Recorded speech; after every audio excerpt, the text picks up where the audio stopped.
Hello everyone, welcome back to the Grand Prix Podcast. I'm Elton, this is Andy. There. And we have in front of us the Monaco Grand Prix. One that I know that Andy's been really looking forward to. Elton. Yes? You might need to do your swearing disclaimer at this point. Shall I do it now? I think you should. Okay. If you're offended by idiots swearing on a podcast, then you probably better bugger off right now, because it's probably going to happen a lot. In fact, it's probably going to happen as soon as Elton's finished that disclaimer. Yeah.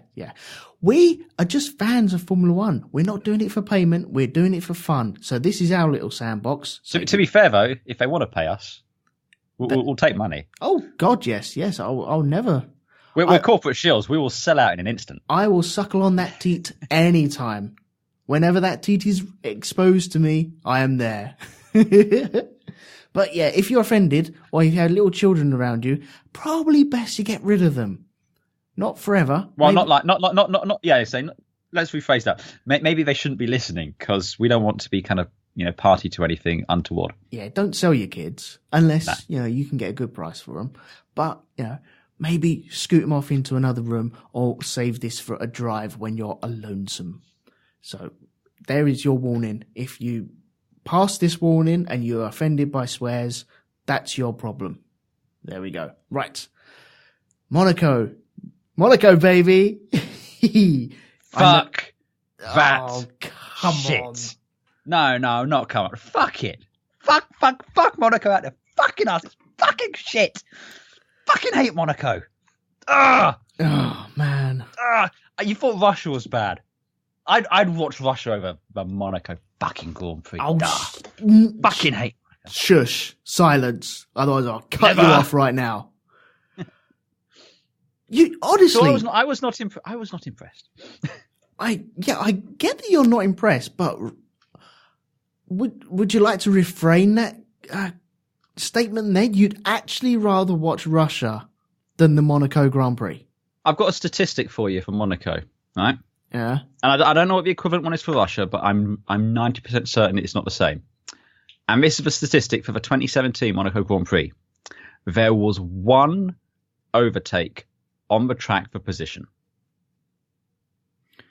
Okay. Out of 78 laps, there was, and I say this again, one overtake for position on the track. And what was that?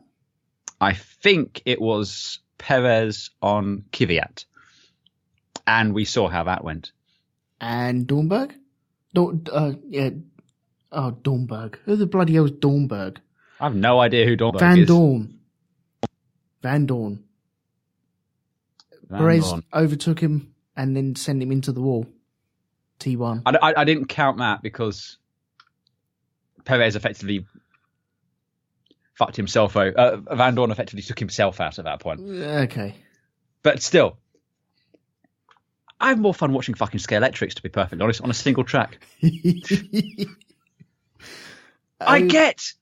Look, we were really hoping we'd have a special guest on this week, who unfortunately can't be here because he's still in fucking Nice. But a friend of mine was in Monaco, and I have no doubt if you're in Monaco, this is the best thing ever. It's like amazing. You're right by the sea. You got the sun. You got the glamour. You got celebrities everywhere. Champagne literally flowing out of every orifice. It's amazing if you're there. But we're not there. And fuck, it was boring. Oh, God, it was so boring. 78 laps of, oh, Jesus Christ, would someone throw a pie? Right. I'm not surprised you're saying that, but I distinctly remember during around about lap 50, sitting there going, just thinking to himself, Andy ain't going to like this. He's not going to like this. And do you know what? I'm quite enjoying this because it's not Russia and that track has got personality. It's not got personality. It's fucking old. That's what it's got. You've got fast corners there. You've got wide cars going through a narrow circuit. Fast and I would corners. like to add a disclaimer. I'm not saying Russia's good. Oh, I know. Don't worry. But yeah, no one get any idea that I'm saying Sochi was a good track. No. It's just I mean, you know what? Qualifying was entertaining, which we'll get to in a second. Monaco, great as a time trial track. Love it. Absolutely awesome. How fast can you get around there? I'm all for that. But as a racing track, no, mate. Fuck it. No, done. I'm out. Check, please. You know what? Next year, I'm going to go to Indy, and you can pull in Chris Lancaster to come and fucking do the Monaco Grand Prix with you. You can bring him out of retirement. There you go. Okay, just for one race, yeah. Just for one race, yeah. He can pee in my seat if he really wants. I don't give a shit as long as I don't have to fucking put up with this again. Oh God. Really, I get where you're coming from. I really do. I just feel it's got so much more personality than Sochi. It oozes fine. it. Fine. I retract the statement of that, but I stand by everything else. This is, and the worst thing is how fucking entitled Monaco seems. And I'm personifying a racetrack, but even at the height of a fucking Bernie era, when he was charging people out of a fucking wazoo, there's only one circuit which he was never going to charge. In fact, I'm pretty sure he subsidised it, and it was fucking Monaco as well. Because he wants to be pally with all the fucking rich people. Even the grid walk, I mean, you can't see anything. It's like being in it was like being in the fucking Excel Centre is what it was. I was expecting to see a fucking Harley Quinn walk by at one point. With a big hammer and the four Jokers on her tail. Yeah, and 2 Deadpools and Darren as well, looking gormless. Yeah. It was. Look, I'm sorry. I know Monaco, for some God only knows reason, has a special place in people's heart through some misplaced goddamn rose-tinted specs. I tell you that. But objectively, you watched a Monaco Grand Prix. I reckon we could probably count on a single hand the truly epic races that have been there. And by epic races, I mean with lots of overtaking on the circuit, great dynamism sort of thing, real biting your nails sort of stuff. And of those, I bet 4 of them were wet races. Yes. Yeah. So if you want to install sprinklers in Monaco, fine. I'm down with that.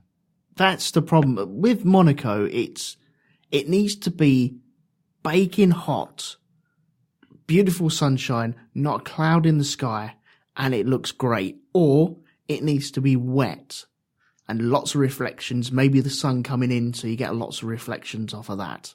96 springs to mind. Yeah. Classic that was. All up for that, yeah.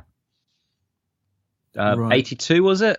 But yeah, basically, for every memorable race we've had at Monaco, we've had 10 which are just like, well, that was processional. It's becoming more of a habit there, yes. Becoming more of a habit? It's becoming more of a habit, is it, Elton? It's on the way there, is it? Might have a little bit of a heroin problem. I'm not sure. Do you want to pull the skag needle out your arm? Do you know what really annoys me about these types of circuits? People turn around and go, oh, well, it's really hard to pass on. But they say that every single race. Oh, it's harder to pass at Monaco than it is like Spa. But Spa, it's really hard to pass on. And Monza, it's really hard to pass on. It's notoriously hard to pass on here. Notoriously hard to pass here. Okay, well then let's set the benchmark. And then let's say, okay, this is the easiest one to pass on. That really gets my goat. We all know it's hard to pass on there, and that is part of the appeal of it. Having a fast car behind a slower car and watching them try and dogfight their way past them. It's like, I mean, maybe it's the fact it's 78 fucking laps as well. Maybe if it was 40 laps, I'd be like, yeah, that's fine, I can put up with that. But, oh, Jesus fucking Christ. I mean, the only drama you got was pit stops. That was it. Oh, and Wehrlein attempted to do a barrel roll, which we'll get to in a minute. But still, I mean, legitimately qualifying was interesting and entertaining because that's all about time trials. That's literally about going as fast as you can. Because as a test of driver skill, I 100% accept that is exactly true. And, fastest man getting around there, that's great. That was riveting. I like qualifying. But as a race circuit, as a race course, and by racing, I mean the ability to overtake. I mean, for God's sakes, when you got a bloody world champion in a McLaren, which got through to Q3 up against Pascal Wehrlein in a Sauber, and okay, at the beginning of the season we'd be fighting over who was the slower car. But I think at this point we've got to admit, at least here, that McLaren was capable of running a lot faster. Yes. And he can't find his way past him, again, until he tries to trick him into a barrel roll. I mean, that's the thing. I don't mind it being difficult to overtake. But this isn't difficult. This was impossible to overtake. I mean, as we said, there was one legitimate overtake of a circuit, which resulted in a bit of a collision. And the other ones, again, people coming off or colliding or accidents and stuff like that. Mm. No, I don't like Monaco. I don't like Monaco. And people blaming it on wider cars. I'm sorry, no, you can't blame it on wider cars. It was just as bad last year. We had wider cars in 97. Yeah. And fucking they've 91. been thinner since 97 up until this year. And you're still moaning about, oh no, they're wider. No, give over. You can still fit two down there. Monaco to me is like Goodwood or Brooklands. You know, it is an integral part of the DNA of the sport, but it is no longer fit for purpose. It's great for exhibitions. It's great for showing how things used to be. I mean, I'd love to, like I said, and it's a real shame Ed can't be here, who was on the ground. And he's been telling me it's amazing. There's a free pit walk where you walk through, you bump into the drivers, you get signatures. Everywhere you look, there's someone famous, something going on. I fully admit, if you're on the ground there, this has got to be one of the best experiences ever. Mm. I mean, I bet if we went to Monaco, I'd change my tune down quick smart, you know, just sitting in the grandstands, the soaking of the noise, the atmosphere, the smells, all of that. I'd be on board, but I'm not. I'm sitting at home watching it on my TV, and I'm bored to fucking tears for 78 fucking laps. Right. Okay. Okay, but with that in mind, I might as well get this out of the way. What do you think of the billboards down at Portier, where they're building more buildings instead of having a nice view of the sea and the boats out in the harbour? Oh, is this where they had the billboards which were painted up like the sea? Yes. I noticed that on Free Practice 1 and it jarred me straight away. I would rather have a picture of something completely different rather than someone pretend it to be the sea. Yeah. It just bugs me. You wouldn't know that. I'm assuming you wouldn't know this, but many years ago, Arsenal football ground, I think it was Highbury at the time, they were having a redevelopment of their stadium. And one of the stands behind the goals was out of commission. And so they put up pictures of fake supporters behind the goal. And it looked utter bobbins. Then someone protested because there wasn't enough Asian and black faces in the ground as well. So they had to go and paint more on. And it just why not? No, just sell it as sponsorship. You might as well just get the sponsorship for it. Just go for it. I don't care. I know there's no people there. I know there's not going to be any sea there. So just do something else. Bugs me. Well, yeah, I mean, I obviously saw that when Pascal did his barrel roll. And yeah, I don't see why they did it, but whatever. I mean, of all the things I have issue with on this circuit, the fact one of the billboards had a painting of a sea instead of the actual sea, it's not that high on that list. But they'll still see behind it. God damn it. Yeah.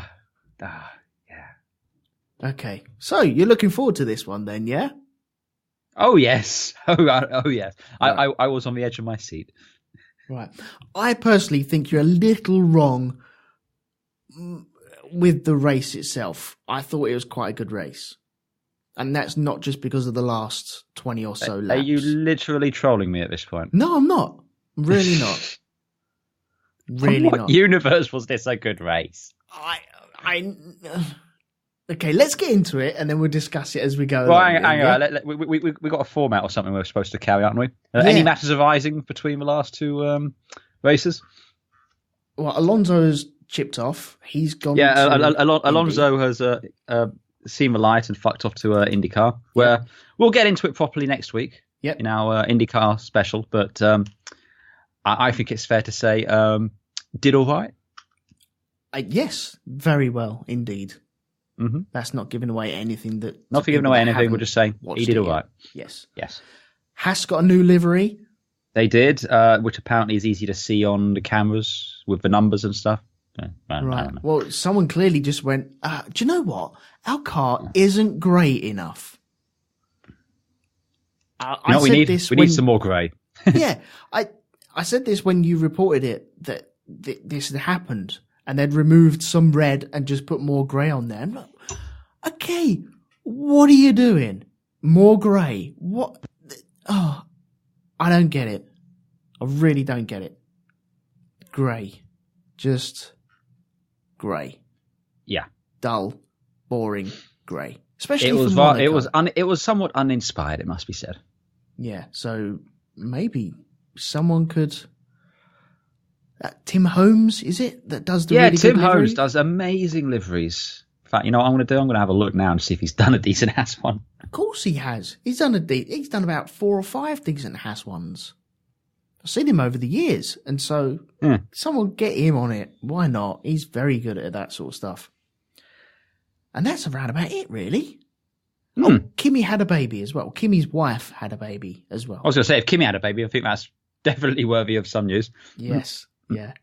It's a bit like Prometheus. You know, you can have a baby and then just run around. It's fine. It's all good. Right. Yeah. So, free practice 1. Let's get into this. We had Kimmy brushing the wall, as a lot of people did, down at the swimming pool chicane during this weekend. It ended with Button in 14th, Van Dorn in 16th, and I think Hamilton, Vettel, Verstappen was the top 3 at the end of free practice 1. Yeah, FP1, we thought we were just in for business as usual. Yeah, it seemed like it, yeah. FP2, we had Ocon hitting the barriers at Massenet. Yeah. He ran a little bit wide and just ran down the edge of them. Palmer had to pull out because he had smoke coming out of his engine. Ericsson hit a barrier. Yeah. And Vettel went into the 1 minute 12s for the very first time. Yeah. Which was a new fastest lap. I know that they've changed the course a couple of years ago to fit that, but it's a new fastest lap around there. They're saying that the times are going to be dropping with these new cars. So they did a comparison, didn't they, between the pole lap this year and last year, and there was quite a difference there. Oh, I didn't see that. Yeah. I'll send it over to you at some point, and you can have a look. Okay, cool. Stroll brought out the red flags at Casino Square. Oh, yes. He ended up whacking as well. And Jensen, during the free practice, sent one round the outside of Hamilton, coming into the Nivelle chicane.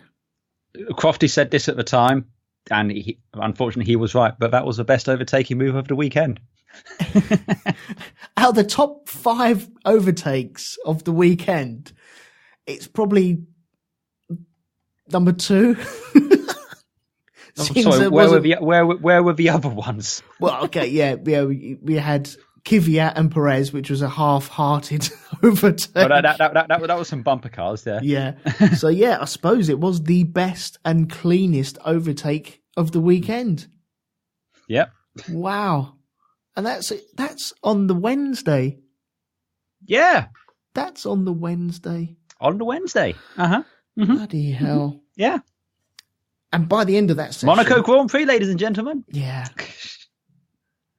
Hamilton was having problems by that time as well. He was having real problems because they had a good setup in FP1 and they went a totally different direction and just dropped the ball. So he was really struggling for grip around that place and to actually lay traction down to get out the corners as well. But by the end of it, I think Button was 10th, Hamilton was 8th. Was it Ricciardo, Raikkonen were the top 2? I think so. See if I can find the running from. Yeah, but by that time, the Toro Rossos were looking quite good. They're up in 4th and 5th. They were looking pretty tasty up there, yeah. But yeah, Jensen also had a little interview. He said he was fine going into FP1, enjoying it, and it was like he hadn't been away. But then FP2 came along, and it was really fast, and he was really struggling with how quick the corners were coming up and how late you can brake. That could be down to the new cars themselves, or it could be down to a little bit of rustiness creeping in there. I'd have to probably say it was more than new cars and just lack of time of them. Yeah, you don't race for 20 odd years and you stop for 6 months and then forget. No, that's true, but you might as well just be jumping into a different class. Well, yeah, effectively, yeah, because they are so different from last year or what he's been driving for the last 3 years. Yeah. FB3, we had Jensen. He got a 15 grid place penalty. So can I have another rant here? Yes, please do. The fuck, man. I mean, okay. Great news was Jensen Button coming back to Formula One for a one-off, which is awesome. Yeah. Everyone was keen and excited to see what he could do. And then because of the sodding, if the car has a problem, it has to change an engine, you get a penalty places. And dropping it 15 because Alonso's used them up. It's like, well, we're denied. I mean, especially given how he already qualified as well. We're denied that potential. It fucks the entire weekend. They've got to come up with some better way of doing this. I mean, okay, I get you need to penalise the team for the lack of reliability, but don't punish the fans for, again, nothing. It's not like Button's gone through 4 bloody engines. No, they need to maybe stop the teams from actually scoring points that season. Oh, not that season, sorry, that session or that race. Yeah, take away constructor points for that would be fine, but let the driver continue taking those. Or do it as a financial one, or do something else. I mean, when you have another driver coming in like that, I think there should be some other option, because I really wanted to see what we could have had with Button up at the sharper end. Yeah. But no, 15 place grid penalty. May as well just start from the pit lane because fuck it all. Well, this is the reason why Alonso's not there this weekend. Well, yes, basically. I think this is it. If he'd taken part in the Monaco and we knew that he wanted to go Indy, we'd all be sat there going, well, okay, this is the reason why he didn't want to be here. And he would have poodled around. He would have done the best he can and retired it 5 laps from the end. Really. Yeah. Mm-hmm. And it would have been another wasted weekend in his dismal career at the moment. The way it's going at the moment. I can you imagine if we had Alonso up at the sharp end with Hamilton and Vettel right now? 3 different manufacturers chipping away for the fucking champion. Yeah, be awesome. Utterly awesome. During that FP3, we had Ocon moaning about traffic. His engineer brought him down to earth by saying, that's Monaco, I'm afraid, mate. Yeah. He's just moaning about traffic, crying out loud. What do you expect? Yeah. What do you expect? You're in Monaco. It's one of the hardest circuits I'm glad he on. can feel my pain, though. Well, everyone's feeling that. You've got millions of people watching this. We know. It's like he hasn't watched the Monaco Grand Prix before. We all know. We all know there's traffic. We all know it's frustrating. Mm-hmm. Sitting on my sofa watching this. You want to try and bring people into Formula One, Liberty Media. You don't want to bring people and get them to watch them. The last race I'd tell people to watch is the fucking Monaco Grand Prix. It would just, every time, whenever Lee, rips into us about, it's about the going around quickly sort of podcast and stuff like this, this is what he's talking about. Yes, it is. It's this shit. But do you know what? That's the reason, because people do turn around and say to people, oh, it's the Monaco Grand Prix. So it's the jewel in the crown. It's the one you must watch. And so people. It's not a jewel in the crown. It's a lump of fucking shiny pyrite. That's what it is. But that's the one that people tell other people to watch. People love I've done Monaco it myself. Because people tell people they have to love Monaco. That's it. I see where you're coming from. I don't love it because I've been told to love it, though. Oh, no one may have directly told you to love it, but the amount of fuss people put about the Monaco Grand Prix, the jewel in the crown, the heart of F1, the 75th anniversary race, all the lamentations people put out about the Monaco Grand Prix over the last God knows how many years. That is why people love this fucking circuit, because it ain't about the fucking action on the track. Fucking hate Monaco. But I've told people to watch this because it is Monaco. I've done that myself. And was it when Montoya won it? That was bloody good. But, that was yonks ago. What, 2000? Well, he's not even raced in fucking Formula One since, 2006? Yeah. Yeah, that was yonks ago. Yeah. Oh, I'm sorry. We're 11 years per decent race. It's not even a decent race yet. It is not. That's not a good return. It's just not. Yeah. Okay. I'm just going to finish off FP3. Ocon hit the wall. Very similar to what Max Verstappen did last year on his qualifying efforts. And then Ricciardo, towards the end of the session, had a brake-by-wire fail. So he went off at Sandevot. So that is the FPs all done and dusted. We all think we know where we're going. We can see Mercedes losing their grip, I suppose. A little bit, yeah. It's. I mean, that's the one nice thing we kind of had from the entire weekend is it wasn't just. I mean, Mercedes have been dominating here since 2013. Well, Lewis won last year, and Nico since 2013 they've been on the podium every year since 2013. Right. Yeah, Nico won the 3 prior to that. So the last 4 years they've won here. So that's not too bad going anyway. But, okay, right. I'm going to get into Q1. Okay, Q1. We had Ocon late on the track because his car was being repaired from his crash. Still being put back together. Yeah. Grosjean had a bit of a spin. Palmer had a puncture. Ericsson hit the barriers and screwed his left rear tyre. He was coming through the Novell chicane and his left rear hit the corner coming out of it and just ripped off the tyre off the rim. I'm trying to work out who actually went out in that session. Who did we lose in Q1? Bear with me 1 second. Here we go. We had looked up shit on the internet. Marcus Ericsson and Pascal Wehrlein. Yeah, the 2 Saubers. Lance Stroll, not surprising. He needs to really step up his game. Yeah. Jolyon Palmer. Yeah, he had a puncture, so it really screwed him up as well. And Esteban Ocon, he got out, he set a time, but it just wasn't quick enough to get himself through. Yeah. I mean, again, they did their best to get the car out in time, but, it just wasn't to be. Yeah. Which is a shame because, again, the Force Indias look relatively handy, especially when you look at where the sister car ended up. Yeah, that's true. Yeah. Oh, bloody hell, yes. I mean, so let's just take a minute. So Lance Stroll, we're 6 races into the season now. Yeah. What are thoughts on here? Are we still reserving judgment? Or? I will give you 30 million reasons why he's still at that team. Yeah. Yep. It's not due to skill at the moment. It's really not. I think he's a nice guy, but that doesn't get you anywhere. I think he has potential.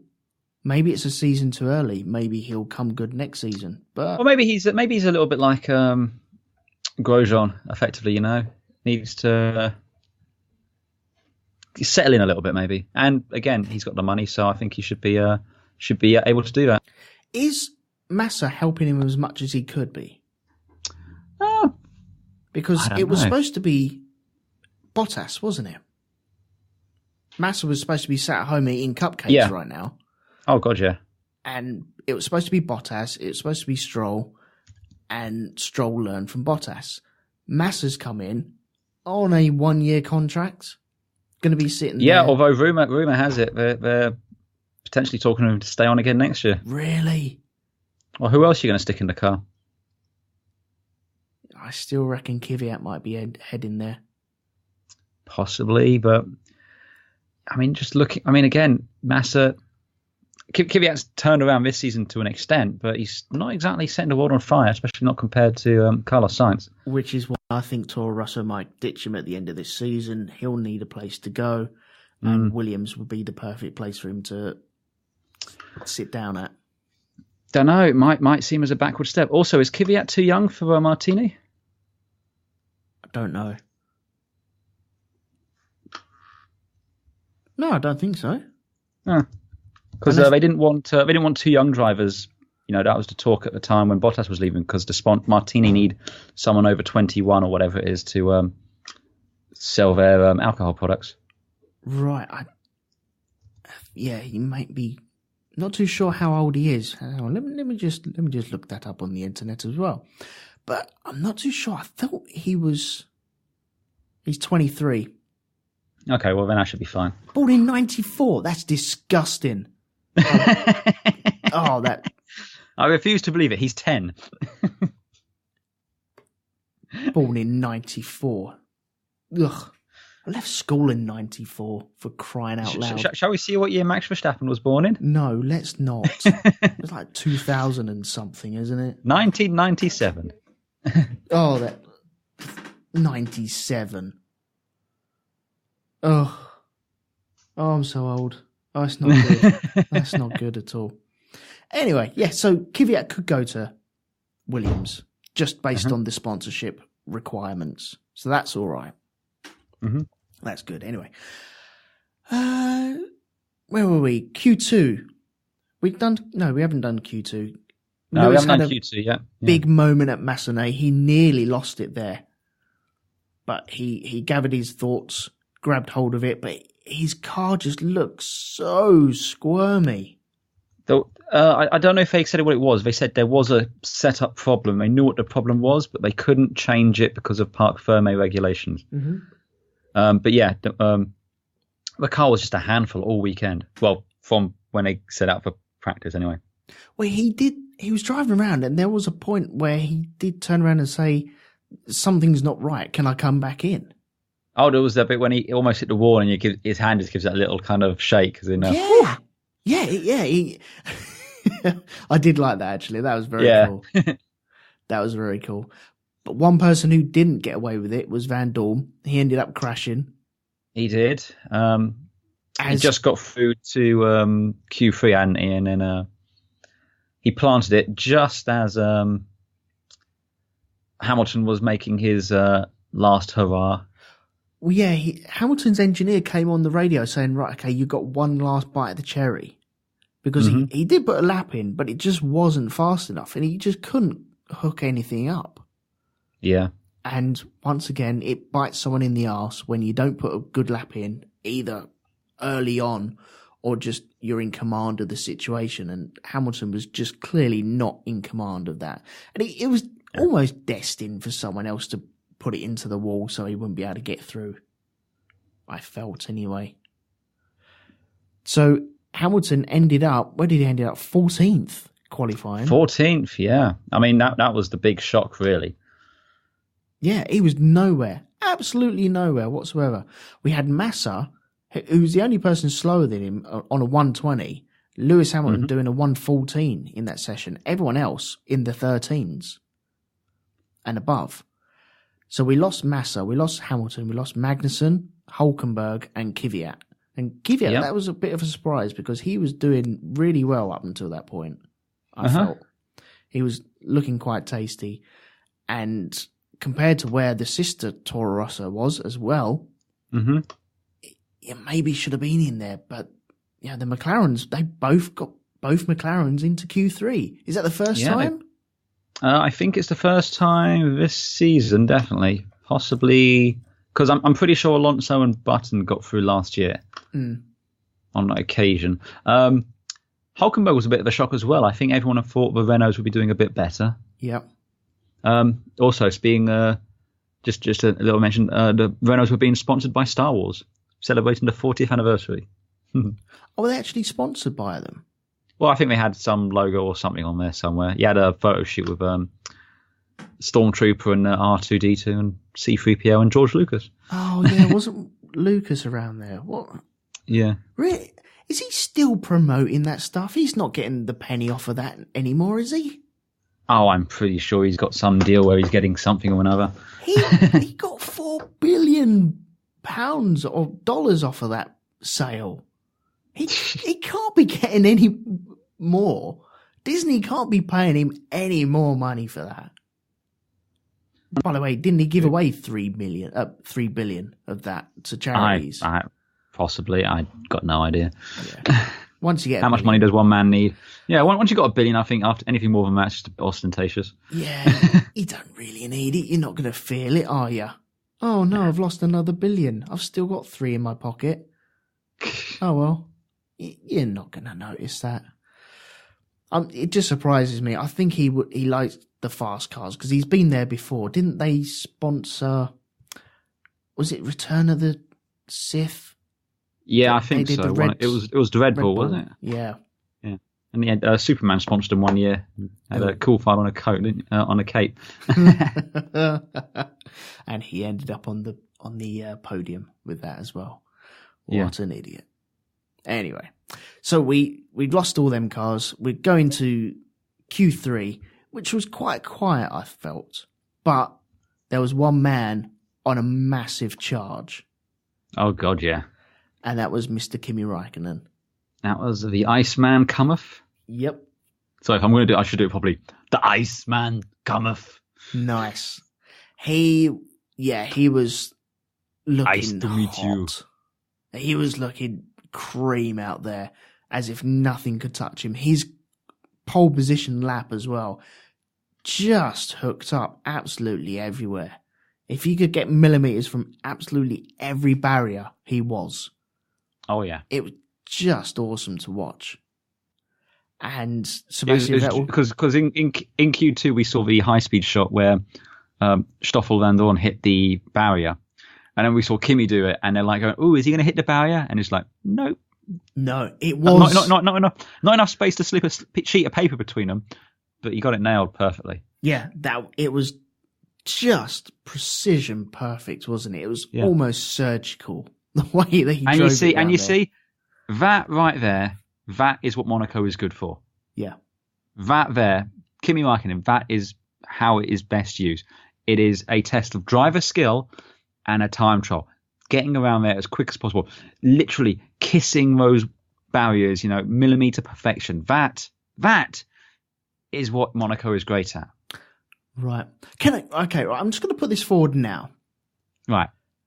How would you be happy if they dropped Monaco as a race itself, but have it as still in the same time of year, and just have it as a time trial, but maybe 3 cars per team?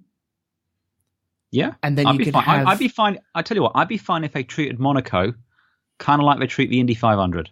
Well, that's what I was going to get onto as well. Mm. And then maybe later on in the year, have maybe an oval or Rockingham Raceway. That's over in England, isn't it? Why not have a race there, have 33 cars, and then you can ask people over from America, and then you really get to pit yourself against the best.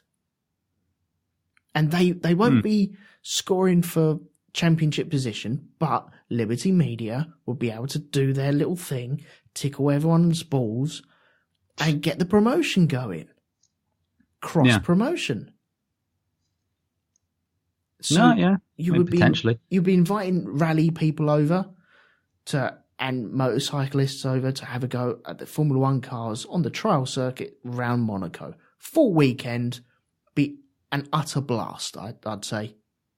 All I would say, though, is literally anyone who isn't it would definitely separate a man from the boys, because, you've got to be the very peak. It's just, I just think, I'd sooner have Manny Kors back than another race at Monaco. Imola. Let's go back there and race at Imola. Turkey. I'll take Turkey at this point. There are so many great racing circuits out there which we don't get to go to anymore. And they always say, oh, we're going to have to lose Silverstone, or we're going to lose Hockenheim, or we're going to lose Spa. Everyone's always under threat. These classic old ones. No one ever threatens Monaco, though. No one ever says Monaco's under threat. Fuck Monaco. Fuck it. Sideways, in the ear, with a rusty fork. Fair play. I cannot argue with that. No, you can't. No, I can't. No. Fuck. Okay, so the McLarens got through to Q3, as we already know. They did. Stoffel Van Dorn couldn't put a time in, so he had no time set, so he ended up 10th. Jenson Button, he only had one lap. Yeah. They only put one lap in. That was just so he could qualify above Stoffel Van Dorn. Yeah. So he put one lap in. It wasn't very pleasant for him. He didn't really enjoy the whole session. But, that's the way it is at the moment. In 8th place... They already knew at that point he was going to be at the back of the grid anyway, so what's the point? Well, yeah. You qualify 9th. You think that's a great position to start Monaco in, isn't it? You could have 2 or 3 car pile up at the very beginning. All of a sudden, you're up to 5th. And you're really at the sharp end of the grid. But he's halfway down the grid and then he's just shoved straight back at the bottom. It's just crazy. And he started from the pit lane anyway, which is even worse. So he didn't even get a proper start out of it. Yeah. Oh, dear. Romain Grosjean was 8th. Sergio Perez was 7th. Carlos Sainz in the Toro Rosso was 6th. Daniel Ricciardo in the first Red Bull was 5th. Max Verstappen in the second Red Bull was 4th. Valtteri Bottas, the remaining Mercedes, was in 3rd. Sebastian Vettel was in 2nd. And Kimi Räikkönen, pole position. Kimi. I know. Yay! Ah, beautiful. Beautiful stuff that was. That was poetic. And he looked fucking awesome. One thing that did jar me, though. Yes. When they were doing their talk, they do this thing now where they pull the drivers out onto the track to have a little interview. Yeah, to do their interviews. Yeah. I think it was the right place to do it at Monaco. At the end of the pit lane, it's all nice and open. You've got lots of fans who have paid the cheap seats up on high. They can't really afford to get down any closer. And they did it in front of them. That was the perfect place to do it. Unfortunately, all the microphones were ballsing up and the cameras, the reception on them was utter tosh as well. So that was, it was just shambolic. There was quite a few people commenting on how this, for some reason, the usual impeccable standards just weren't up there on a technical point of view. There was problems with things. Yeah, there were a few things, weren't there? Yeah. So that is qualifying. All done and dusted. Yeah. Again, qualifying, hugely enjoyable. There was, we saw great displays of skill, some real nail-biting moments. I mean, when it became apparent that Hamilton just couldn't get not only through Q2, but he was going to be at the bottom of Q2 effectively. That was a proper shocker sort of thing, And yeah, I mean, some of those high-speed shots are just gorgeous when you see the cars just kind of, like I said, just caressing the barriers there. It was really cool. Definitely, so, yeah. Felt a bit more enclosed, qualifying, though. Big thumbs up. Good. So you enjoyed that part of the weekend? I did, yes. Good. Qualifying was great. Cool. So the race. Onto the race. Button started from the pit lane. Well, we say the race. We say the race. To the Sunday might be a better way of putting it. The mobile billboards. To the Scalextric session. Okay. Jensen started from the pit lane. And who did he get a phone call from? One Mr. F. Alonso. All the way from America. Amazing what technology can do these days. Yeah, obviously Jensen has got a car phone from the 1980s. Yes. Is nice to hear. One of those big bricks. Big bricks, and he's got the keypad, the curly cable, and he presses the green button on the top of the phone, and he's able to answer it. Yeah, so he gets. I imagine Alonso is just sat there rubbing his hands, going, "Good luck." Yeah. Don't bend my car, by the way. Yeah, well, yes. Although I think the quote of the season is going to be Button's response of "I'm going to pee in your seat," which is ironically only his seat as well. Yes, it's only his seat. Yeah, it's ironic. Yes, it was a nice little touch though. It was a really nice moment, and I like that a lot. I don't mind that whatsoever. I'm not a fan of the interview of the drivers as they drive around. No, I don't like that, but other drivers wishing other drivers good luck. Well, it's on the way out to the pits, which is fine and everything. And yeah, it's just I think it was a nice. Really, I got to say, the way they've dealt with the entire Fernando Alonso IndyCar thing has been. That in of itself encapsulates the hope I have for Formula One going forward. Yeah, it's nothing but a good PR story all round there. Yeah, it's been great. So, little golf clap to Liberty and McLaren and everyone. That's right. That was really, really well done. So yeah. Yep. Stoffel Van Dorn had a 3-place grid penalty for causing an avoidable accident last race out with Felipe Massa. So he started. Where did he actually start? 13th, I believe. 12th, it says here. Was it 12th? Yeah, 12th. Okay. Lewis Hamilton was 13th. Mm-hmm. And Jensen dropped all the way down to the pit lane, obviously. Yes. So it was a nice clean start, I suppose. Nothing much happened, really, did it? Let me tell you what happened. Yeah. Yeah. They started. Fuck all happened, and then lap 57, Verline and Button crash. There you go. That's the Monaco Grand Prix. Okay, right. Interesting things that happened. Okay. Button decided to come into the pits after lap 1. Well, I don't think Button decided. It was the team, wasn't it? Okay, but the team. Yeah. McLaren, because again, you got to do the 2 tyres, so they figured throw him on the soft tyres instead of the ultra softs. Go over even tyre race distance, because you can do that apparently. Well, the ultra softs can go the whole distance as well. Yeah, but you have to change the tyres, don't you? So. I know, but the ultra softs. The ultra softs. Yes. Could go the whole distance. They shouldn't be able to. They shouldn't be able to go the whole distance. It's wrong. It's wrong. It is wrong. Shouldn't be able to do that. That should be the fastest tyre out there, the grippiest tyre. It should be like a qualifying tyre, and it's not. It should be able to do at most 20 laps, and then all of a sudden you see canvas. Yeah. That's the way that ultra soft should be.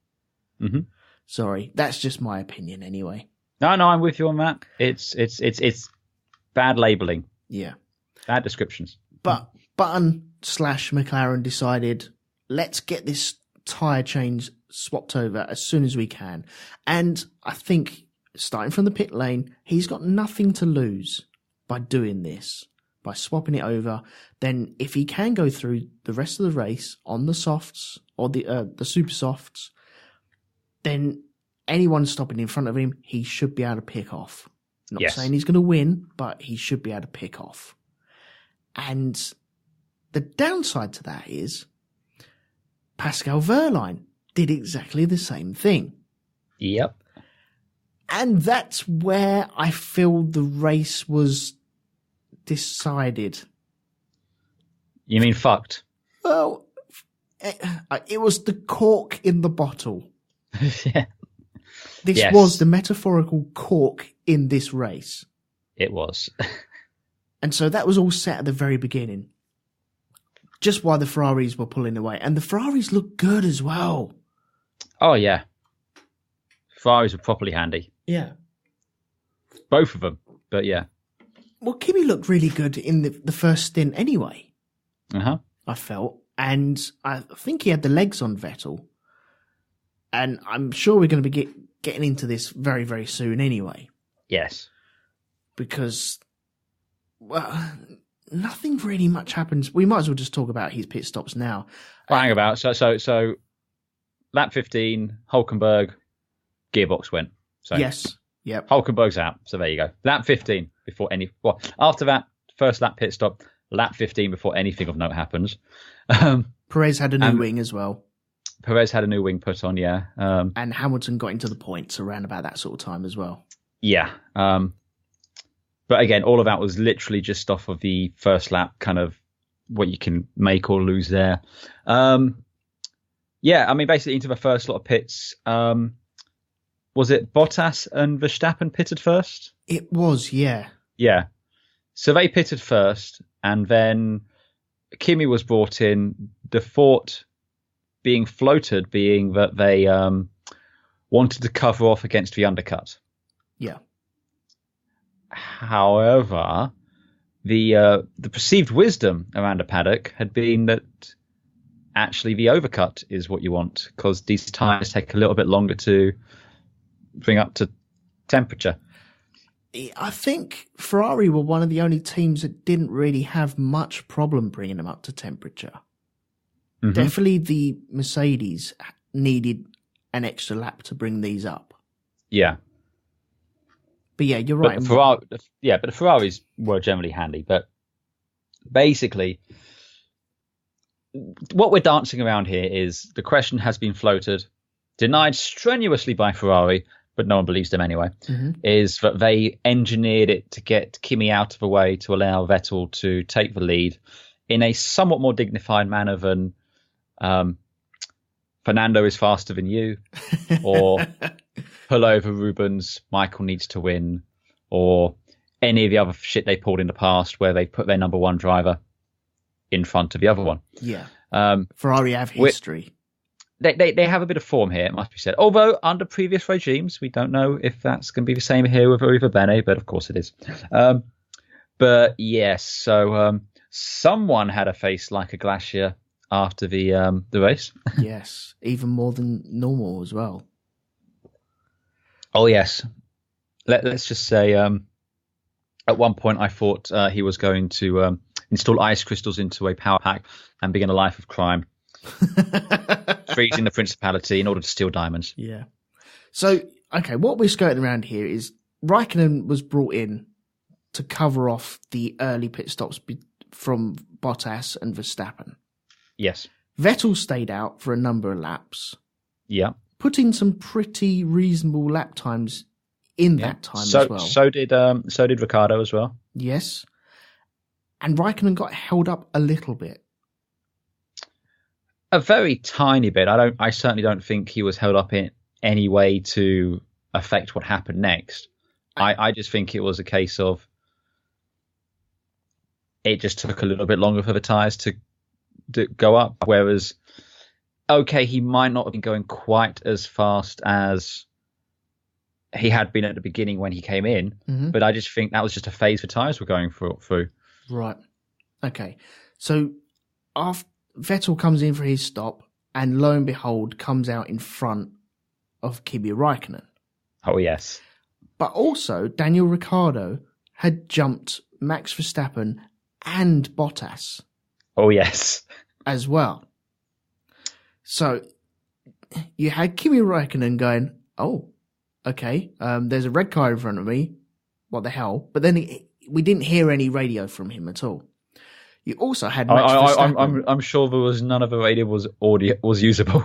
Possibly, yeah. Either that, he went, nope, don't talk to me. Nope, that's it. Just maybe put it on, lifted up the receiver, and that was it. I'm sorry. It was just the hold music the entire time. The girl from Ipanema playing around. But then in the other Red Bull, Max Verstappen, you probably had him going, what? Oh, yeah. He had no idea what was going on. His head was spinning. Now, he was not a happy bunny, no. This is where I feel Ferrari may be saved a little bit. As you said, it sounds like Ferrari wanted to get Vettel ahead of Raikkonen for the championship purposes. Yeah. And I think we can all understand why. Oh, yes. Because Mercedes are not going to stop hunting down this championship. God, no. And they will consistently... We are six races into a 20 race season? Yes. Yeah. And Mercedes will consistently have, if not one, two cars in high scoring points positions throughout the rest of this season. Oh, yes. Ferrari may have two cars in high scoring points positions. Mm-hmm. So it is conceivable that Mercedes will outscore Ferrari in the Constructors' Championship, which is more important to Ferrari than it is to Ferrari drivers. Mm-hmm.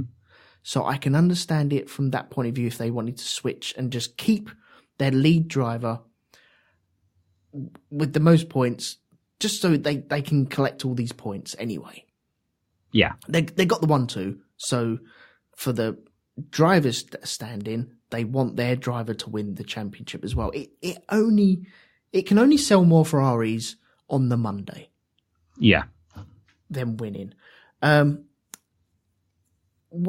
was I going with that? I feel it could be possibly strategic, but Kimi was going through a slow phase before he pitted. We didn't know how fast Vettel was until he was unleashed. The same with Ricciardo as well. And nobody's turning around and saying to Red Bull, oh, well, you just put Ricciardo up front because you wanted him up there. Mm-hmm. No, nobody's saying that about Red Bull, but they're saying it about Ferrari straight away. Yeah. But I can understand why they're saying it about Ferrari, because they have form. Oh, yes. So, okay, what are your opinions on this? What are your thoughts on how they're playing it? Was it to get Vettel in front? Do they want Vettel in front? And were they screwing Kimi over? I would have liked to have known whose call it was, and if there was any discussion. Because we've heard throughout, certainly Vettel questioning Ferrari calls if he doesn't feel it's right. So, did Kimi say he wanted to come in for tyres? Or did Ferrari say come in for tyres? Or did Kimi just say, okay? Or did he turn around and say, no, I feel I'm good on these, I'm good. I think that Vettel is a much savvier, or let's say a much more politique driver, in so much as he won't just go with it if he doesn't agree or think it's a good idea. Whereas I feel Kimi will always assume that the team are doing what they think is the best without questioning it and come in. I think Kimi has been like that throughout his whole career. He's trusted the team, but he's lived off his raw speed and skill. Yes. Yeah, so I think that if the situation had been reversed and they'd asked Vettel to come in, we'd have heard a radio thing, are you sure? Because I'm quite happy with his tyres right now. I think that's what we'd have had. So, and again, I don't think they are upset in the slightest that Vettel scored maximum points on the day when Hamilton, at this stage, he was in the points, but he was still only like 9th or 10th, I think. He peaked at 6th at one point, I think it was. He finished 7th, didn't he? He finished 7th, yeah, because Sainz got out in front of him. But still, it's on a day when Hamilton struggled quite badly. They almost got maximum benefit from it. Yeah. So yeah, I don't think they were in any way upset from it. I don't know if you're going to get a situation like when, certainly when Mercedes did this in the past, they apologized publicly to the driver. And then we had a whole situation the following race where, we're going to have to effectively give back, let the other driver win this one to make up for it. We're not going to get that from a Ferrari. So yeah, like you said, it's at the end of the day, I think what did Kimi expect? This Ferrari, I can see his disappointment in his face. We saw it on the podium. It wasn't disappointment. He was pissed off. But is that it could be partially because he feels screwed over, but also partially because, okay, I was there to cover people off, Is it a poor Ferrari decision to pull him in? Really, Ferrari in Spain, they got done up like kippers and forced into doing a pit stop. They're looking at the other teams. Mercedes are telling people when to pit. They go out and say, okay, right, well, we want Ferrari to pit around here, so we need to edge them into a pit stop around this time. They can play that game, whereas Ferrari are covering all the time. Oh, I don't think at Monaco that was the case. I mean, Ferrari's had the upper hand since FP2. They did, but track position is key on this track, as you know. You think. So if you lose first position, look at last year when Daniel Ricciardo came out of the pits on fresher tyres behind Lewis Hamilton. That was it. It was game over. Oh, yeah. And they don't want to lose track position. So Ferrari pitting Kimi in front of Bottas and Verstappen, who they thought were the main rivals at that point, is just a key situation to keeping the two red Ferraris in front of all the other cars that are left on that track. True, but you have to refresh my memory. I don't think Bottas and Verstappen were the first ones to pit in that sequence, were they? They came in before Kimi. They came in before Kimi, but were they the first ones after Button and Verline? I don't know about that. All I'm saying is I think Ferrari could have afforded another lap to see what sort of times they were getting on those new tyres before making the call. Well, they're only going to make more ground. They're going to stretch their lead because they know that the Mercedes needs to at least one more lap than the Ferrari to get the tyres up to temperature. So, well, in that case, regardless, then they could have afforded to stay out that extra one longer. They could, but this is why I'm saying I feel Ferrari are looking at other teams as to what they're doing. They're not making the decisions. A team with confidence, supreme confidence, would look at Mercedes and go, okay, well, look, they've got an extra lap, so we'll see what happens. Then maybe we'll decide to pit. But they are covering. Whereas Mercedes, when they get on track, they are the commanders of it, and everyone else covers them. So are you saying that they weren't screwing Kimi? As much as I dearly love Kimi, I don't think they were intentionally screwing him. I don't think they were I don't think they were sitting there twirling their evil moustaches, rubbing their hands together, going ha ha ha ha. Yeah, but equally so. And I think Kimi is complicit in so much as he just went along with it without questioning it. But nonetheless, I feel that they gave Kimi a detrimental strategy, as evidenced from where he finished, which was to his detriment. And I think they knew that was going to happen. Or at least they were okay that it was going to happen. Right. So they just let it happen. Yeah. They knew it was going to happen. They knew Vettel could pump in some quick. No, this isn't Mercedes. Ferrari have never made pretenses that their drivers are equal. They've never outright come and said with Kimi and Vettel that one's a number two. But let's face it, pretty much since 1996, Ferrari have operated with a lead driver and a number two driver. Yeah. Right. The last time they had two drivers, which I think you could argue were equal, were Jean Alesi and Gerhard Berger. Yep. Right. Ever since then, they've always had a number one and a number two. And what we had here was a situation where, like I said, I'm assuming Vettel, if it was Mercedes, I bet Kimi would have pitted and Vettel would have been in straight away the next lap, because that's fair. Mm-hmm. If it was any other team, they have done it. Or maybe they wouldn't have told Vettel to push now, put in those laps, you know. But with Ferrari, they were okay with that because they want Vettel to win. Yeah. Okay.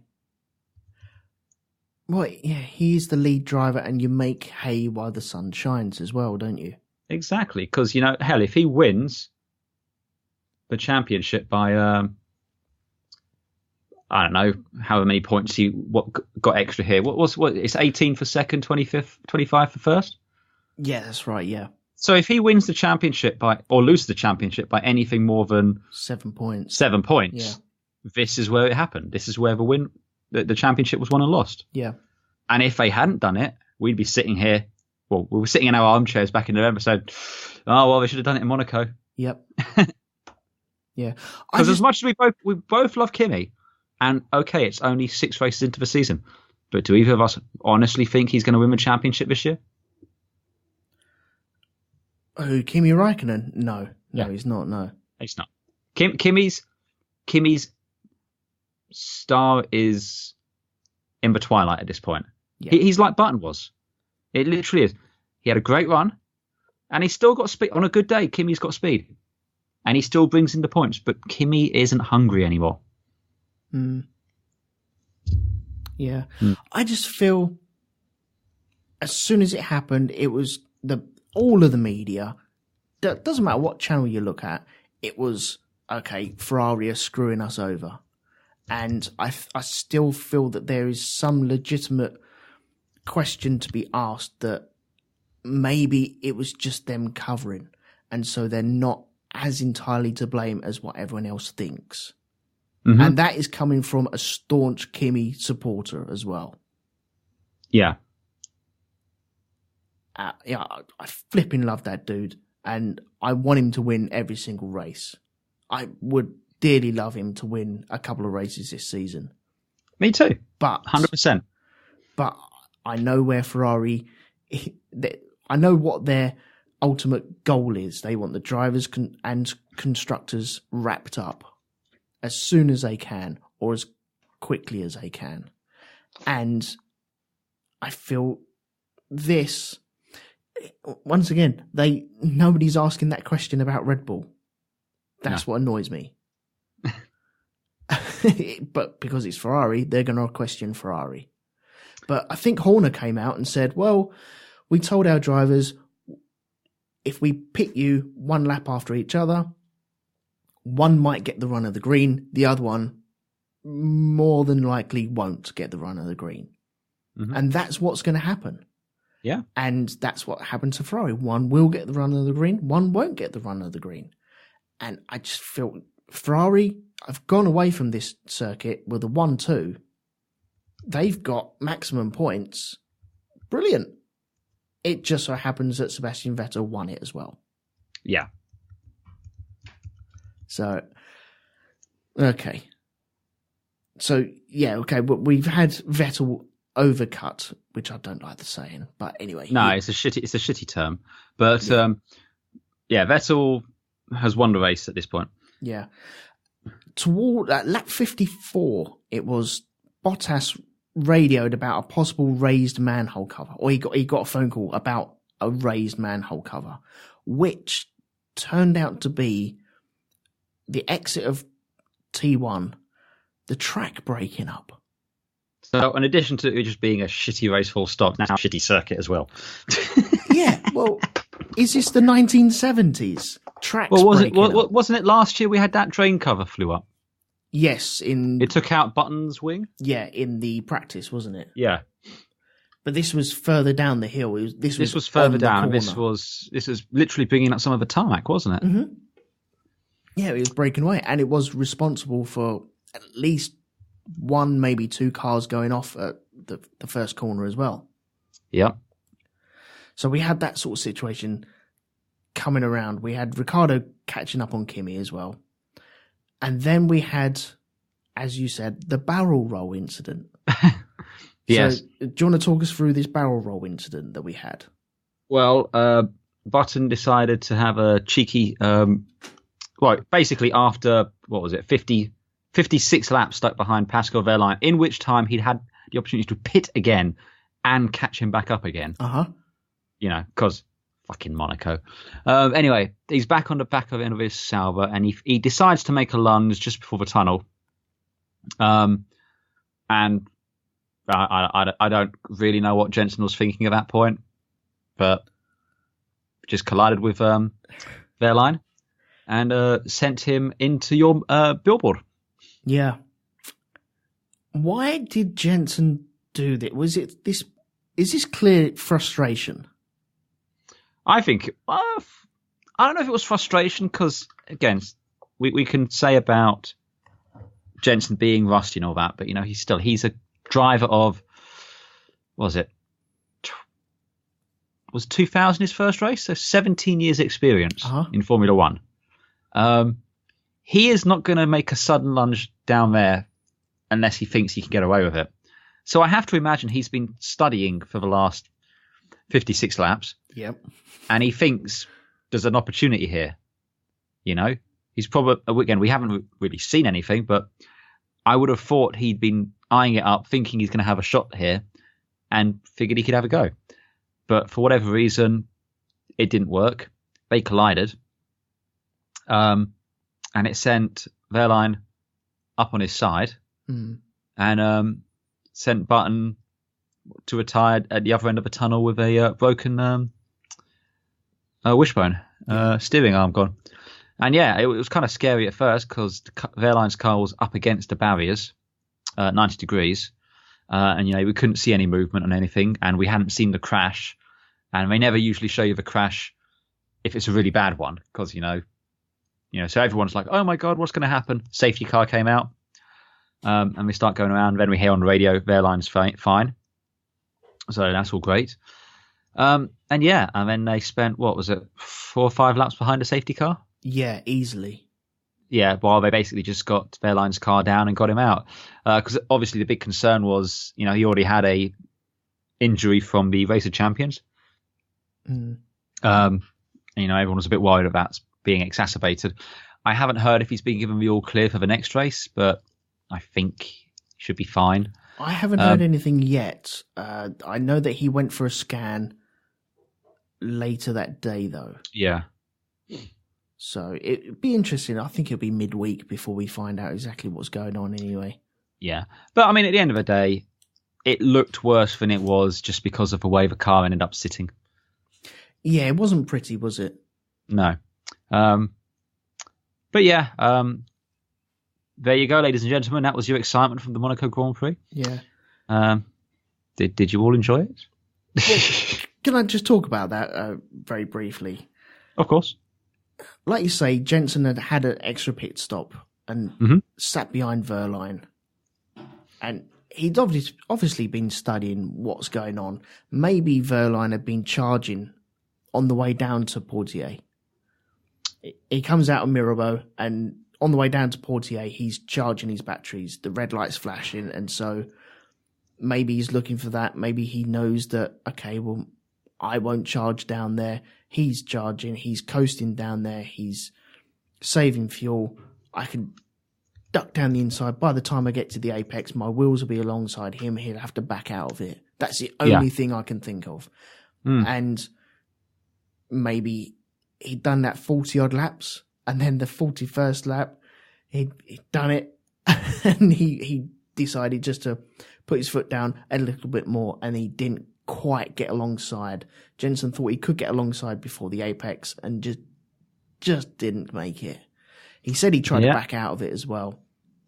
I don't think there's any malice in there whatsoever. I don't think he intentionally tried to bash him off the track. Oh, of course not. Again, like I said, I think in all honesty, Jensen would have been content to just sit around at the back of the grid, to be perfectly honest. Yeah. You don't see many. You used to see cheeky manoeuvres going down to the hairpin, the Lowe's hairpin, and that doesn't really seem to happen much these days. And so I feel that it was more of a cheeky move, that he was trying it on. And if he'd done it, brilliant. He'd look like a hero. And then he'd scarp off into the distance and show exactly what the world is missing without Jensen being on the grid. Yeah. And it just didn't work out. It was scary. And as you say, when they don't normally show the replay until once we know exactly what's going on, once we have a grasp of the situation. Okay, the driver's fine. Okay, let's show the replay.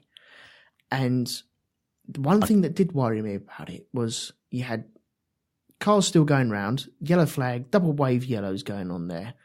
But he had a marshal run along the barrier and peer down to Verline, make sure he was all right. But I don't know what went through my head, but I thought he was going to try and push the car over. Oh, you mean like Barrichello in Imola? Oh, yeah. Ugh. I was so worried that he was going to go, oh, do you know, I'll get you out, be fine. And just push it. Yeah. Yeah. Or even have 3 or 4 marshals try to lower it down. No, guys, you're not going to do that. It's going to be too heavy. And it really did worry me. But I don't know how they did actually get it down.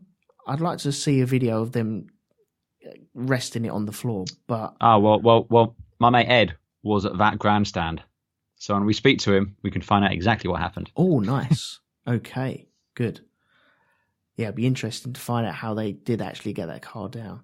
Oh, yeah. But it's just, I suppose it's the way that Jensen was out as well. We had reports of a car up in the air, and then you saw Jensen getting out of his car down at the chicane, and you thought, oh, okay, right. Well, okay, there's a car up in the air, and there's a car broken down there. They got to be connected at some point. And, yeah, it's a shame that Jensen has to go out like that. I'm hoping that Verline's going to be fine because he, like you say, he did have his neck injury and he did have crushed vertebrae or compressed vertebrae between T3 and T5, I think it was. Yeah, it was, something like that. So, I mean, again, given how innocuous the crash was, it was quite serious for him, yeah. Yeah, and it got me thinking, do they actually measure the size of the barriers so the cars can run along the barrier like that? Because it's very, very rarely that you'll get a car upended, balanced on the side of the wheels. Yeah. Normally they've lost a wheel, and so it'd be tipped down a bit further. It'd be closer to the ground. And so it's such a peculiar way, but the cars are... The barriers that they have are just tall enough so the roll hoop would roll against them, and so I'd like to know whether they measure that against the cars or not.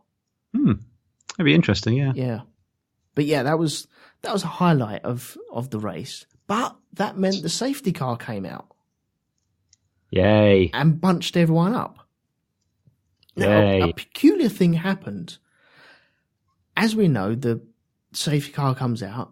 And then lapped cars are allowed to unlap themselves and go round to the back of the train. A snake. Yeah. Snake, whatever, yeah. Ericsson did this at Sandevot and ended up tinking the barriers on this breaking up track, or what is assumed to be the breaking up track. Well, I think it was more because he'd been on the radio, hadn't he, complaining about he couldn't get any heat into his brakes. And I think his engineer said, dude, it's Monaco. Yes. Get over it. Yeah. I think there was a lot about that. You know it's bad when your engineer's telling you, just get over it. It's Monaco. But anyway, so he goes to unlap himself, trying to overtake the safety car straight into the barrier. You could hear the sad trombone, couldn't you? Wah, wah, wah, wah. I mean, that's got to be embarrassing as all the other cars kind of skate past you and oh, wow. Yeah, it's proper rubberneck material, isn't it? Yeah. I'm surprised there wasn't a trucker driving past on the other side going, oh, bloody hell, getting his mobile phone out, trying to take a photo of it.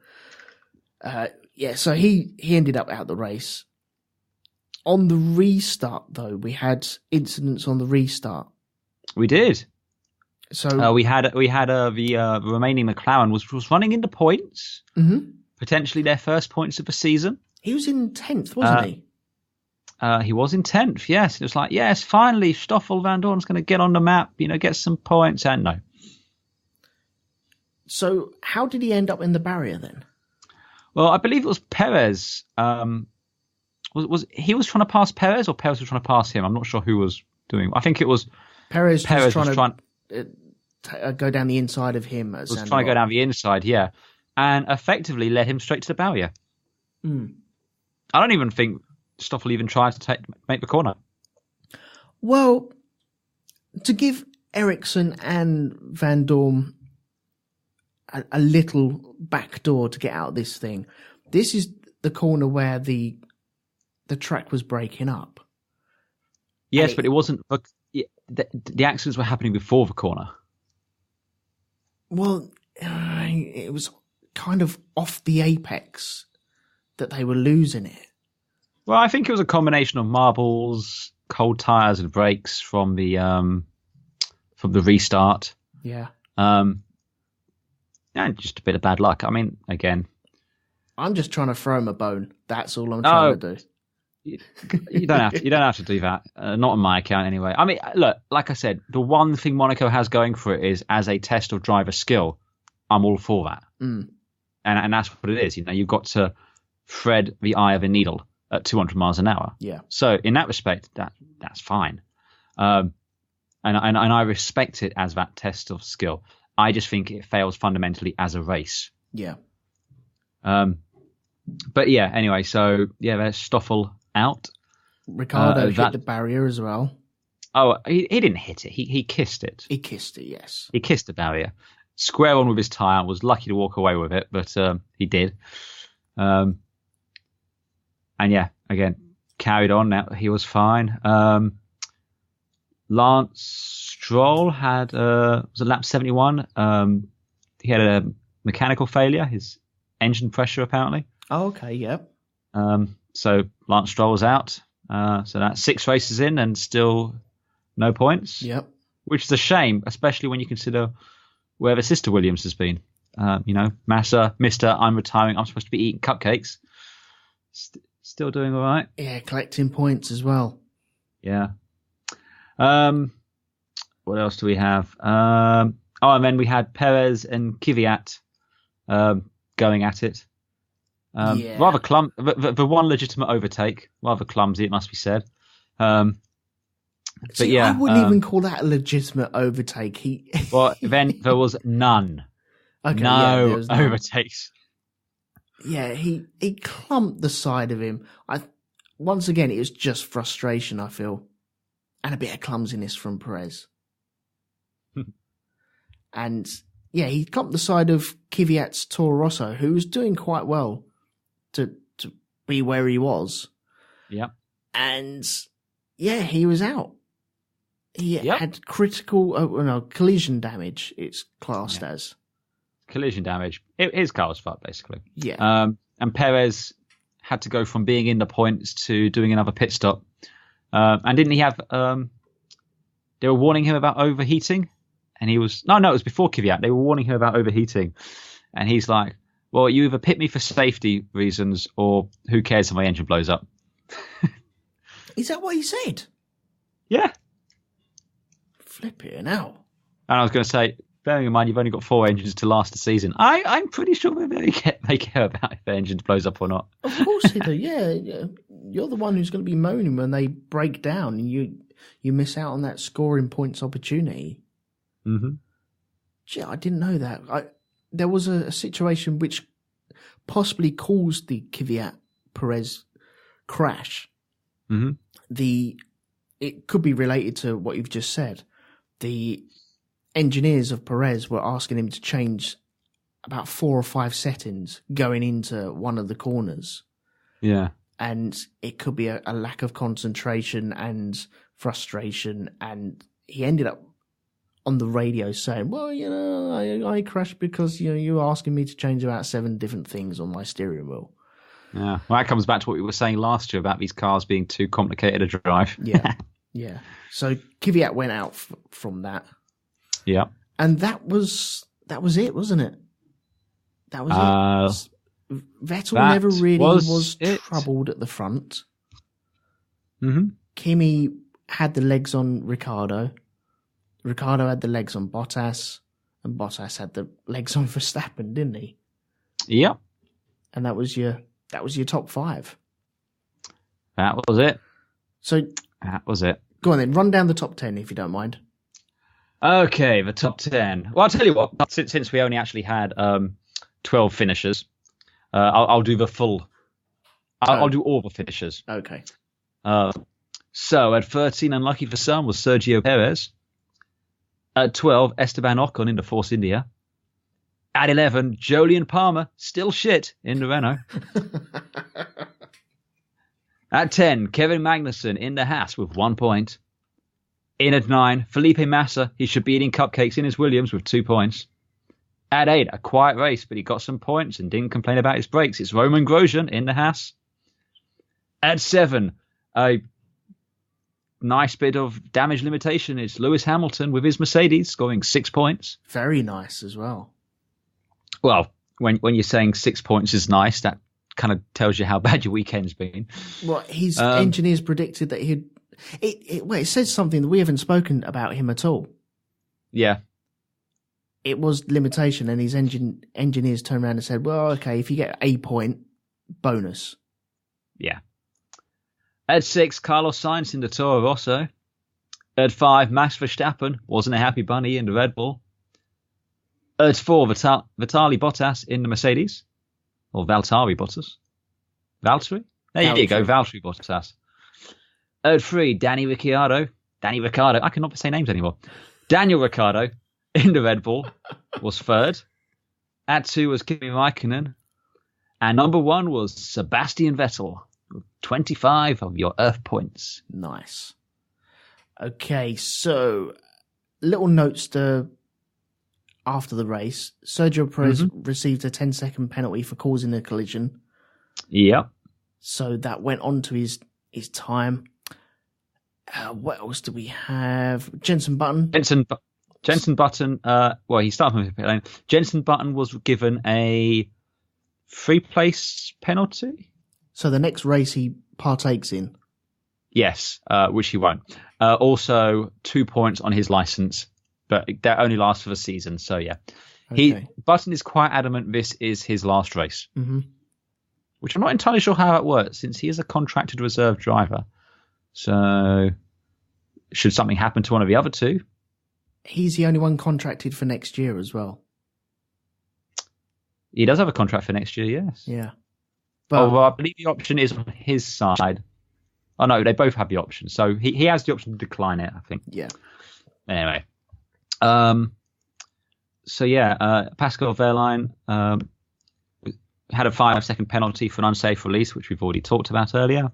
Well, we didn't talk about the unsafe release, did we? We know that they both came in. Pascal Wehrlein had an unsafe release and he ended up in front of Button and then they crashed on lap 57. There you go, you're up to speed now. There we go, brilliant, thank you. That's all I wanted to say.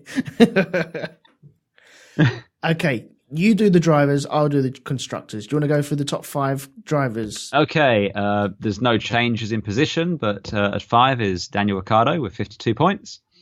At 4, Kimi Raikkonen with 67 points. At 3, Valtteri Bottas with 75 points. At 2, Lewis Hamilton with 104 points.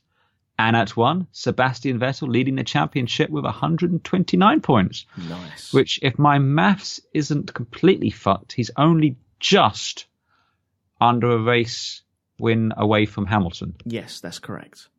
So, yes. That is so a bit of work for Lewis to do. But that being said, we're only 6 races into a 20-race season, so yeah, anything can happen. Well, if he breaks down and Lewis wins the next race, Sebastian will still be leading on countback. Yes. So there we go. It's important. It's very important. It is. In the constructors, in 5th place, we have Toro Rosso with 29 points. 4th place, we have Force India with 53 points. 3rd place, Red Bull Racing in 97 points. Down into position 2 from position 1 is Mercedes with 179 points. And taking up the top spot is Ferrari with 196 points. So there's your championship standings. Right. Nice. Let's get on to what we predicted last time out.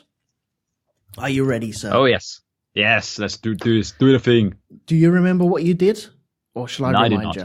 I never remember. I know. I feel like I'm obligated and contracted to ask that question. Contractually obliged to ask. Well, yes. There you go. Okay, predictions. You predicted for pole position, Hamilton. Wah, wah, wah. Oh, nice. I predicted Vettel. I was just off. I was just over a tenth off. But you were still wrong, so... Still wrong. I was less wrong than you, but at the end of the day, still wrong. Still wrong. So no points for either of us on that one. In the race, you laughingly predicted Ricciardo to win. Yes, I did. You did. Well, yeah, you got a podium out of it, so well done. But once again, still wrong. Still wrong. I predicted Vettel to win the race. So I get bastard. A point for that. In your face, Rastleys, in your face. I will have my vengeance. And in our third column, we wanted to know where Button would finish. Oh, I know we were both fucking wrong on that one. Well, I think the sentence, where would Button finish, was completely wrong anyway. Yes. but you went for third. Third! Now, I stand by, if he hadn't had to start from the sodding pit lane, it was a possibility.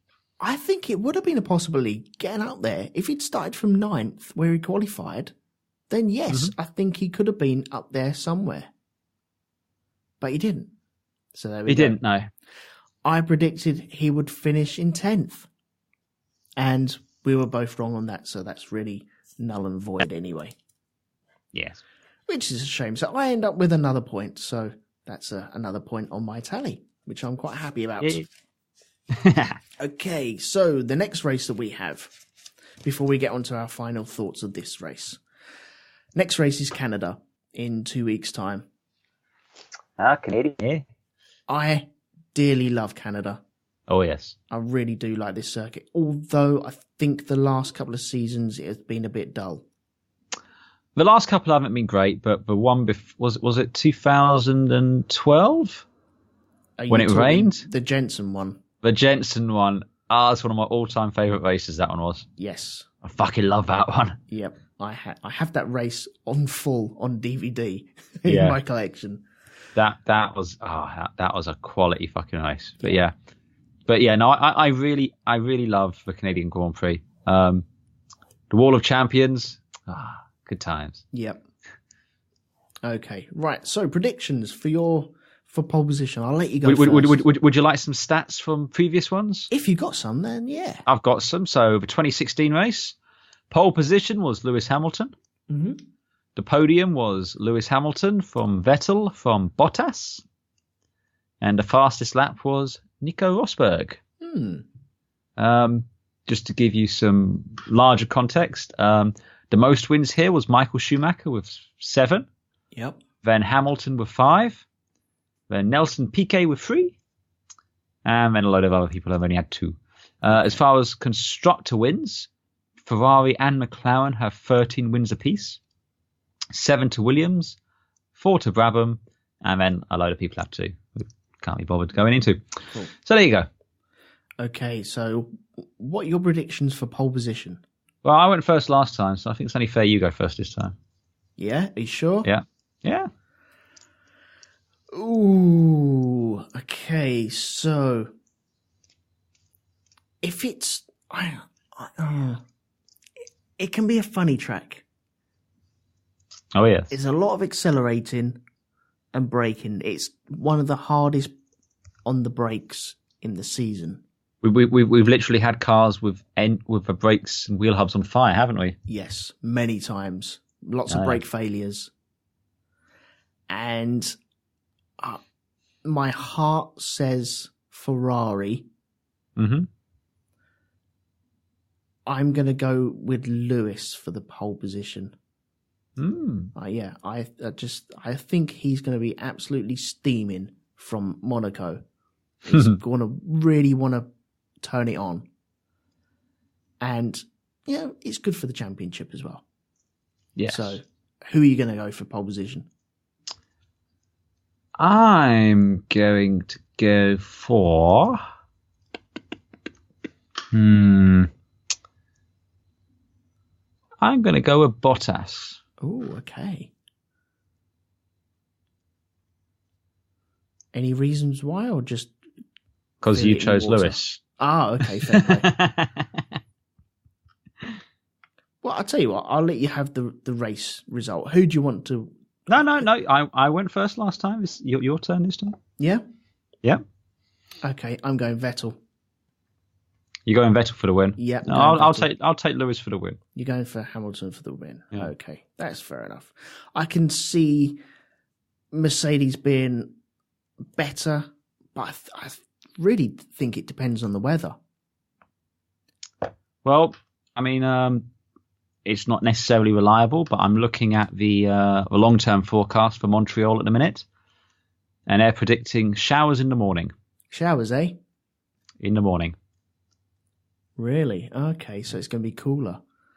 Mm-hmm. So, yeah, I think you're looking on for that then. Third column. What would you like in the third column? Should we go first person over the weekend to clock the Wall of Champions? Why not? It's an easy one, isn't it? It is. Okay. Throughout the whole weekend, is this? Yeah, let's go through that whole weekend. Whole weekend. Okay. Who would you like in that then? Oh, I'm going to go with a local boy. Stroll. Yeah. Oh, nice choice. Nice choice. I think for this, I think I went for Kvyat last year. Did we do the same question last year? I think we did the Wall of Champions last year, yeah. But okay, clocking the Wall of Champions, first one. I think it will be Ocon. Ocon, eh? Ocon. There we go. Yep. Okay, right, I'm set in stone. There we are. Right, looking forward to that. Yeah, I'm looking forward to Canada. I always like that circuit. It has been a bit dull in recent years. I'm hoping for a good one this time out. Even on its worst day, though, I'd fucking take this over Monaco. Yeah. Final thoughts on Monaco, because I know we've said it a million times. I take it you didn't enjoy this race. I think Monaco fundamentally fails as a racing circuit.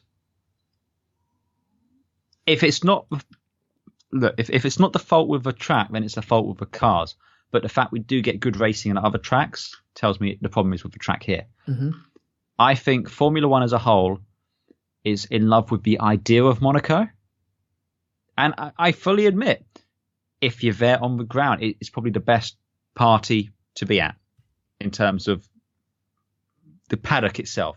I think it's a great place to be there. But as a viewing experience for the fans, as terms of a racing experience, in terms of everything people say they want out of Formula One, which is close action, good racing, overtaking, unpredictability, you don't get any of that from Monaco unless it rains. Mm. So yeah, no, I do not like Monaco. I do not like how in love with Monaco Formula One is. And like I said, I'd sooner go back to Valencia than have another Monaco Grand Prix. Okay. Fair enough. Oh, I tell you this, right? With no spoilers. The last 11 laps of fucking Indy 500 was more exciting than this, and they're just going around in a fucking circle. Yeah, let's save that for our special that we're going to be doing, yeah? Oh, yeah, I'm saving that for... That's the little dangler there for people, but yeah. I mean, please, not that you can look me in the eyes, but tell me, you see where I'm coming from here? I do. I personally do, yes. I agree with the statements you say. I agree with your arguments you say. But there is something that just does it for me at Monaco. I would rather have a processional Monaco Grand Prix than a processional Sochi Grand Prix. Or the same at Shanghai. Right, fine. I shouldn't have used the Sochi thingy. It was just the most recent really boring race I could think of. Yeah. But, yeah, it's just... There are more... There's a few other circuits I'd rather remove before this one. There are. And yeah, I'd rather get rid of Hockenheim before we get rid of Monaco. I'd rather we went back to the old Nürburgring. No, I'd rather we went back to the old Hockenheim circuit with the trees. Yeah. But we can't because they tore up the fucking track. Yeah. Do you know what? I'm even close to turning around and saying I'd rather get rid of Monza before Monaco. I know that's almost blaspheme or blasphemy. Getting away from all of the fucking nostalgia everyone has for Monza. I just think you get more exciting racing at Monza than you do at fucking Monaco. I don't think you do. No, I think the last couple of years have been a bit lackluster. But what was the one when Lewis was trying to overtake someone? I think it was Button and crashed on like the last lap. That was fucking awesome. When Vettel was going around, when he was in the Red Bull, and everyone was saying, "Oh, Vettel can't pass," and he threw one up on Alonso there. Mm-hmm. There's still opportunities to overtake there. Yeah. It's just. No, I know. I just haven't been impressed with the last couple of Monza ones because that's just dedicated as or billboarded as the fastest race in the world. And well, look, I get what you're saying, but everything you just said about Monaco is tenfold with Monaco, and Monaco doesn't even occasionally give us a good race. It's literally once every decade if we're lucky. Right. Okay. I think we'll leave and it. And if you think I'm wrong, Prince Albert, you come on this podcast and defend a bloody thing. Oh, that'd be good, wouldn't it? We'll have to give him a little swear thing before we start. By the way, Prince Albert, we are going to swear. We're going to be a bit potty-mouthed through this. Yeah. No, there's no possible about that, yeah. Yeah. Build a motorway in Monaco, crying out loud. Give us some wide open spaces. I mean, like I said, I love it as the time. I love the qualifying at Monaco as a test of skill. I think it's great. As driver Scott, it's amazing, 100%. It's up there with the hill climb at Goodwood. Yep. You know, it's the problem is it's just you can't race there. You just can't. Mm. I agree with you. I do. But there's just something about it anyway. So you've been drinking the Kool-Aid, man. I have, yes. Wake up, sheeple. Wake up, man. You're not woke like me, man. No, we had a discussion about sheeple at the weekend, didn't we? So no, let's not go down that one. Okay, so looking forward to Canada. I'm just looking forward to not being at Monaco for another year. Okay, fair enough. Yeah, well, you got 365 days until the next one. There we go. Woo! So, Canada, next time out. We are in between that time. We are hopefully going to be having a discussion about the Indy 500. That'll be out. Oh, yes. The following weekend after we release this. This is going to be a couple of days late just because of scheduling and time, and I need Betty buys as well. So it'll be out midweek, I'm hoping. And then the weekend after that will be the Indy 500 discussion. And then the following week after that will be the Canadian Grand Prix. So I'm hoping you'll enjoy our discussion about the Indy 500. It's going to be different. Definitely going to be different. There are stuff to talk about and everything. We turn left, we turn left, and we turn left, we turn left. It's true. And we turn left. It's true. But there are a couple of familiar faces, familiar names from the world of Formula One, and other names that, because I wouldn't say I follow IndyCar, but I check in on it every now and again. So I know a few of the names. Don't know the full histories on it. I know just some of them. So I'm looking forward to we get to go and play. We get to go and play Uninformed Tourists next week, which will be fun. Oh God, yes, yeah. We get to put on our American big hats, don't we? Oh yes, with a big flag on them, and our cowboy boots. Yeah, and get to drink milk. Yeah, there we go. And hopefully, also between now and then, we'll be able to sit down with my friend Ed, who was at the Monaco Grand Prix, and we can ask him how was it like on the ground. That'd be good. Because that might, again, maybe it would prove that I was wrong. And maybe he hated it. Although, having seen the pictures, I doubt that. Maybe I'm just a jealous bastard because he got to go. Maybe that's where all this rage comes from. I don't think so, though. Yeah, well, maybe you should have jumped in his luggage when you was at Cannes as well. I probably should have done. Yeah. Okay, so in between that and the Indy 500 and the Canadian Grand Prix that we're going to be on, what other podcasts are you on, Andy? When I'm not talking about Formula One cars, you can also find me talking with the good Mr. McManus here about Band of Brothers on the Band of Brothers podcast, which will be coming back in June because we've had a little hiatus while we did live stuff. Yes, that's true. And you can also find me on Space Dock Jury, which is at spacedockjury.com, where myself, Mr. Medcalf, and the Right Reverend Peter Organ talk shit about spaceships and stuff.